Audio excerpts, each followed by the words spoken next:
Welcome to Spy School, the show that lifts the lid on the techniques of the world's most secret intelligence agencies. Yes, from losing a tail to recruiting a double agent, Spy School has everything you need to know. And I'm here to make sure these two are up to the job. My name's David Shaler. I used to work for British intelligence. Coming up, Lorna and Julian tackle code breaking as they attempt to unlock the secrets of the infamous Enigma machine. More deadly moves in Spy Hard, our guide to martial arts, and more revelations from renegade MI6 agent Richard Tomlinson. Now, every half-decent spy can recognise a code when he sees one, but cracking it is a very different matter. British code breakers are based at GCHQ in Cheltenham. Originally, this was called the Government Code and Cipher School, and they were all trained up on the kind of codes that we're going to have to tackle ourselves. To be a skilled code breaker, you need to be fiercely analytical and lateral-minded. You also need plenty of patience before you can hope to come up with that big breakthrough.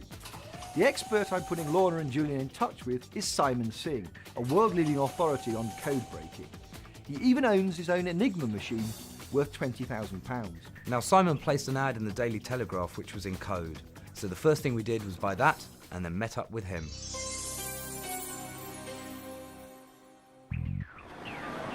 Still. 20, yeah, here we go. Bingo. Roland Gardens. Okay, Roland Gardens it is. That's that way. Is it? So I'm Simon Singh. I write about codes and code breaking. What we're going to do today is have a little masterclass on how to make codes and how to break codes. And that involves me giving you a coded message. In fact, here's the message that I want you to try and break. I've encrypted it using this thing here. This is an Enigma machine, an Enigma cipher machine. It was used by the Germans in the Second World War. Now, what's clever about it is you type a letter, say P, the letter C has lit up here. Type in a letter P again, and the V has lit up. To crack this message, you've got to find the right rotor positions for these 3 rotors. Each rotor's got a number. With 26 numbers for each rotor, 3 rotors, that's 26 cubed, which is something like 17,000 permutations.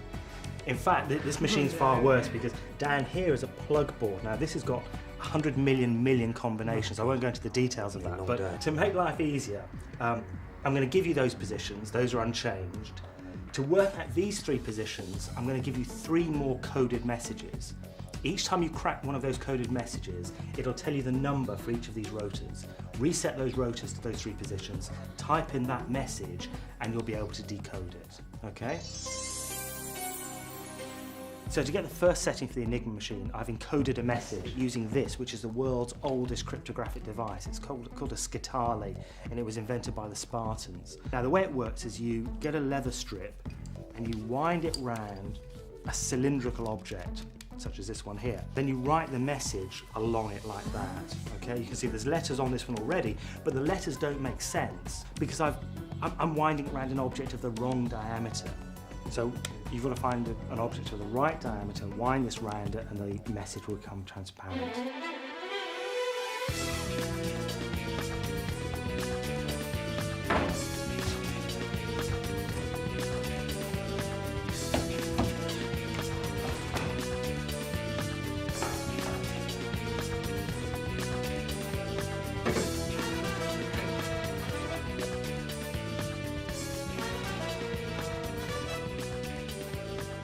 That's not it. You know it starts with the L, so it's got to go L. to the vowel now. So it doesn't. So that's not it.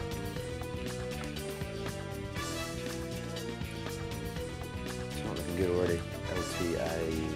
No. It's nowhere. LE. It's a good start. LEF. This has got to be it. We've got it here. What does it say? It says left rotor of Enigma Yeah. 15. Is that it? That's it. 15. So the left rotor position is 15. I mean, do you want to just set it? This one here. Yeah, right. There we go, position 15. Excellent, right. So you've One got down. the first rotor position, third of the way there. To crack the next code, here we go. This is the newspaper that brought you here in the first place. Below the address was a little coded message, which may have caught your eye. Yeah. Crack that, and you get the second rotor position. Just like that. Just like that. When an assailant confronts an agent with an edged weapon or a gun, he needs to be able to defend himself. Husband and wife team Alwyn and Sue Dixon teach us the best way of using the Israeli self-defense system Krav Maga in Spy Hard. Krav Maga is the official system of fighting skills of the Israeli Defense Forces. It is used by all the warriors in Israel and by their security services. And because it is so effective and proven to work, it's been adopted by some 100 law enforcement agencies around the world. Defences against edged weapons, not as difficult as it may seem. The answer is obviously not to get stabbed and not to get cut. Defend early, counter-attack early. We will show a couple of examples: a downward stab, a slashing stab and a running attacker.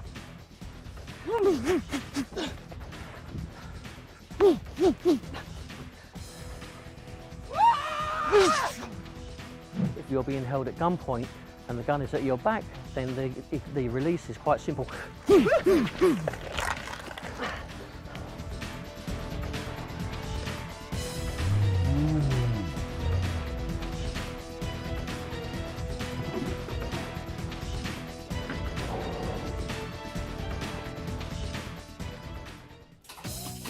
Coming up later in the show, spying in the Second World War with a Special Operations Executive. And we'll be talking to ex-codebreaker Michael Smith about his service with the Army Intelligence Corps. Now on Spy School, Richard Tomlinson, an ex-spy and whistleblower who will be arrested by the British government when he returns to British soil. He made these tapes exclusively for us while in exile in France. Here he tells us the story of the case of the corrupt agent who tried to steal money from MI6 in the Paris case. The most important aspect of an intelligence officer's work is the art of writing CX reports, which are essentially a brief and succinct synopsis of the information that an informant is given about a particular topic, that is accurate and precise and does not deviate from the truth. One very famous instance where an intelligence officer wasn't truthful in his reports has gone down in MI6 folklore. The Paris case occurred in the 1980s when a middle-career MI6 officer was sent to Paris to work in the British Embassy in Paris. And there his principal job was to spy against the OECD, the Organisation of Economic Cooperation and Development. And unfortunately he fell into the temptation of inventing an informer, inventing the CX reports that were supposedly coming from this informer, and inventing also the financial demands of this informer. And rather than paying the money to this informer, who was of course fictitious, he was pocketing the money himself. And this process went on for about 6 months. The particular officer was simply reading The Economist magazine, making up the intelligence reports, sending them back to London, and then he was pocketing all the money. Of course there was a big inquest into this, and the particular officer was dismissed, and I believe they found him a job in the City of London, and he worked his way up there, and he's now one of the most influential and wealthiest figures in the city, a very well-known figure. Lion Tamer. Lion Tamers are the Secret Service hardmen who are called in to cope with sacked agents who have gone berserk, recruits who are being obstinate, or spies who have double-crossed the agency. Time now to catch up with Julian and Lorna as they struggle to crack the code of the notorious Nazi Enigma machine.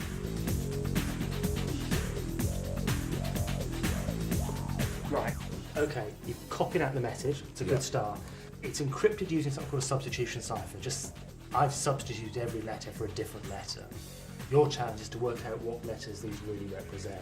If you get stuck, then tough. Cheerio. What a lovely guy. This is going to take ages. A substitution cipher simply substitutes each letter for a different letter or a different symbol. Goes all the way back to 3,000, 4,000, 5,000 years ago. Kama Sutra uses it, the Greeks used it, Caesar used it, everybody uses it. So R is X. No. Help me! The way you crack a substitution cipher is that, let's say you substitute the letter E with the letter Z. Z takes on all the attributes of the letter E.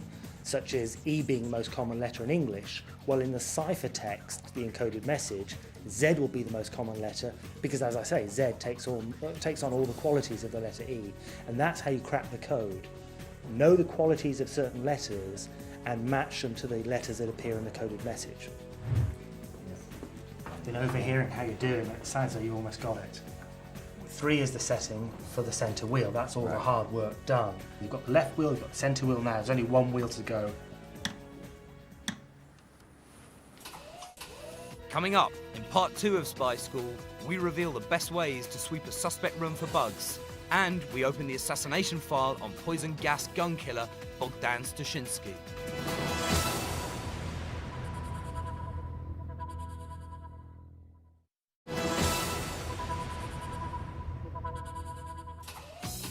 Loads more sensitive info still to come on Spy School. David Shaler looks at counter-electronic surveillance methods, and we unravel the secrets of code-breaking with expert Simon Singh. Now, World War II spying, as we reconstruct from declassified files the work of the Special Operations Executive, Britain's elite force of undercover agents in Hitler's Europe. Here, we look at dropping supplies behind enemy lines. The arrival of supplies would usually come by air, and it was essential that the SOE agent find an appropriate drop-off point. An open space was needed, away from wooded areas and swamps.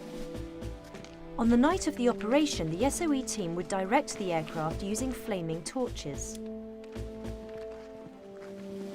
Stop.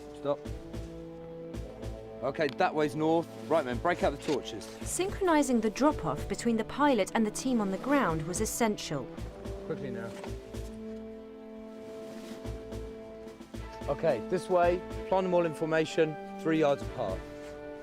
Torches would be lit at the last possible moment to avoid enemy attention, and placed in a pre-arranged formation to allow easy identification from the sky.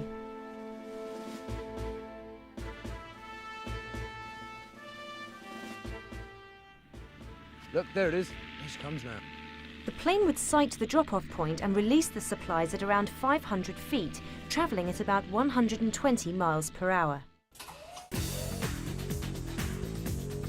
To get the third setting, they don't have to crack a code as such, they have to solve a problem. Okay, so the lovely Mr. Singh has given us this huge number, which we've got to find, 65,621.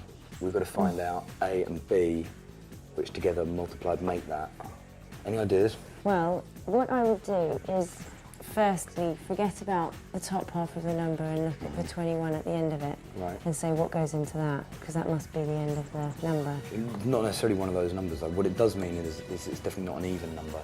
It couldn't be divisible by 2 or 4 or 6 or any of them. So they're all out. What do we do? Try and No, we just divide. Multiply means I give you 2 numbers, you multiply them together to get a third number. But if I give you the third number and ask you to go backwards and work out the 2 numbers I thought of originally, that's called factoring, going backwards. That's really, really tough.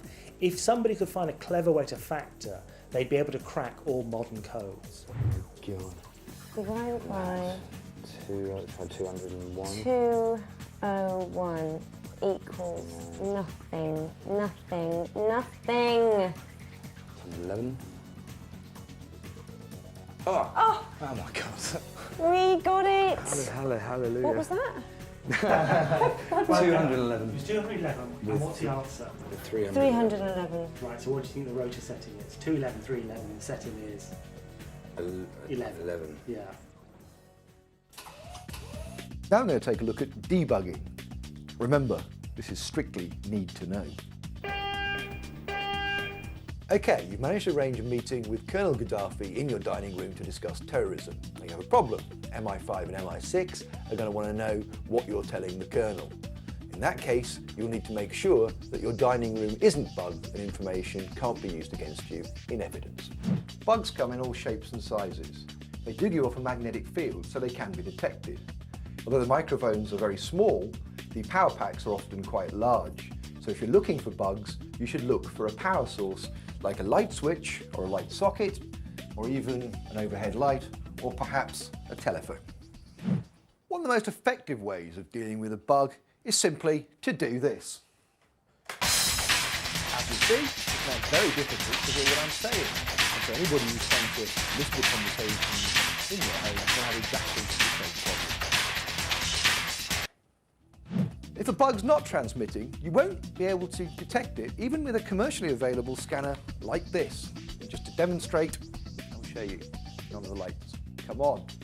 But if, of course, you come home and turn on your light to power up the bug, you'll then see that the lights go on, indicating there is a bug.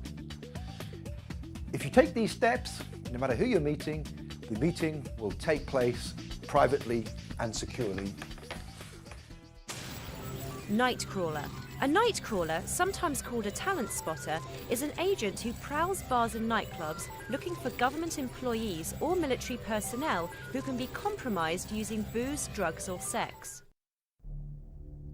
Now on Spy School, the Assassination Files investigate the case of the man they called the Cold War Terminator.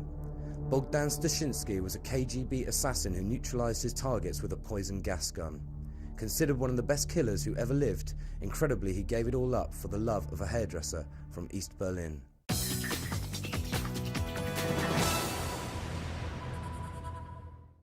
Soviet Union, 1957. 25-year-old Bogdan Stashinsky was trained to use the latest KGB invention, a spray gun that fired poison gas. Stashinsky's first target was exile politician Lev Rebet. Rebet was a Ukrainian nationalist, flag burner, dissident, and enemy of the Soviet secret police. Stashinsky tracked Rebet down to Munich, a known rendezvous point for Ukrainian exiles. Concealing the gun inside a folded newspaper, he waited for his moment. In a busy street, he directed the gun towards his victim's face and detonated the firing cap, rupturing an ampoule of acid that vaporized into poisonous gas. The gas killed within 90 seconds and left Rebet looking as if he'd died from a heart attack. Stashinsky dropped the gun in a nearby canal, walked back to his hotel and awaited orders for his next kill. Stefan Bandera had been a heroic Soviet general in World War II, but was now leader of the Organization of Ukrainian Nationalists. Another anti-Soviet activist the KGB decided they could do without. In October 1959, Stashinsky received a phone call with the details of his next hit. Bandera also lived in Munich, and he was to be killed with a similar gas gun. Outside his apartment, as Bandera returned from a shopping trip, Stashinsky struck again. This time, the gun sprayed 2 types of gas, but death was not immediate. Bandera died on the way to hospital, and the cause of death was correctly identified as cyanide poisoning. That was enough for the Cold War Terminator. He wanted out of the killing game. He married, and the couple defected to US officials in Berlin in 1961. He served a short prison sentence for his murders, but was released in 1966. He never killed again. Michael Smith is one of the country's leading experts in codes and ciphers. He served in the Army Intelligence Corps for over 9 years and is now the defence correspondent for the Daily Telegraph. I met up with him to find out more about code breaking. So what characteristics would you say you needed to be a good code breaker? Well, I think you need to be someone who's good at crosswords or jigsaw puzzles. It's that sort of mind that you've got to have. You've got to have this mind where you're looking at various things and you can't see the whole picture. You can see little bits of it all over the place, and you're filling in, if you like, those pieces of the jigsaw. So how do you become a code breaker? Where are code breakers recruited? Well, I joined the army, of course, and transferred later into the Intelligence Corps. You can actually join the Intelligence Corps from scratch. But GCHQ now openly advertise for people, and they advertised recently on the internet and put a little competition up there.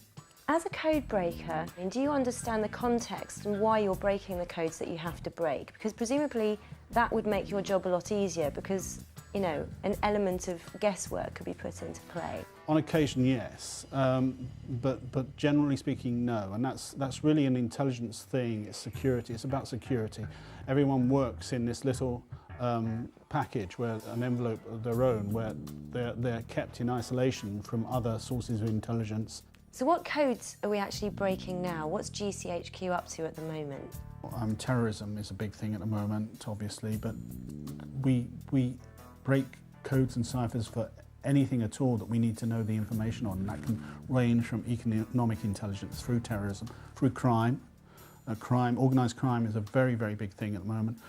And right up to the traditional things like diplomatic codes and ciphers. So, are we cracking French codes, American codes, you know, essentially our allies' codes? In the past, we've certainly broken the codes and ciphers of our allies, and indeed, when we were negotiating entry into the common market, EU as it is now, we were listening to the messages that the various people in the various delegations, so we knew what the French delegation were going to say, and we could counter it. Now back to the code breaking exercise. Julian and Lorna have had to break 3 different codes to work out the rotor settings on the Enigma machine. Okay, so you've got the third setting, number 11. Right.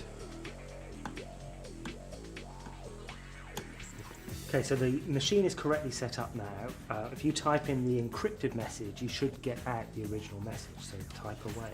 Go for it. Y. Y. A. M. C. W.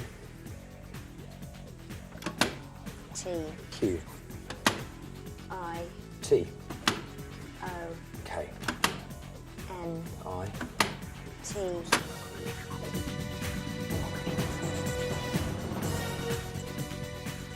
We have a message. Action this day. Thank you very much. What does it mean? This goes back to the Second World War. The British code breakers were cracking the Enigma. They worked at a place called Bletchley Park, about 60 miles or so north of London. But they were struggling for resources. They wanted more manpower. In fact, the majority of the people at Bletchley were women, but they wanted more people, more machinery, more everything. And the bureaucrats were really kind of slowing things down a bit. So the code breakers gang together, they wrote a letter, said what they wanted, sent it straight to Churchill, and he sent back a memo which simply said, action this day. Essentially, give these code breakers whatever they want. They're a crucial service to the war. Excellent. So you've cracked the Enigma message, and you've cracked a few messages along the way, and all in all, I think you've done very well. Thank you very much. Thank you. And not just in case of, okay, you used some logical skills, but you've also used some persistence, dedication, lateral thinking, intuition, and so on. It really requires a hodgepodge of different skills to be a great code breaker. And I think you've made a good start. So well done. Thank you very much. Congratulations. Enjoyed it. Thank you.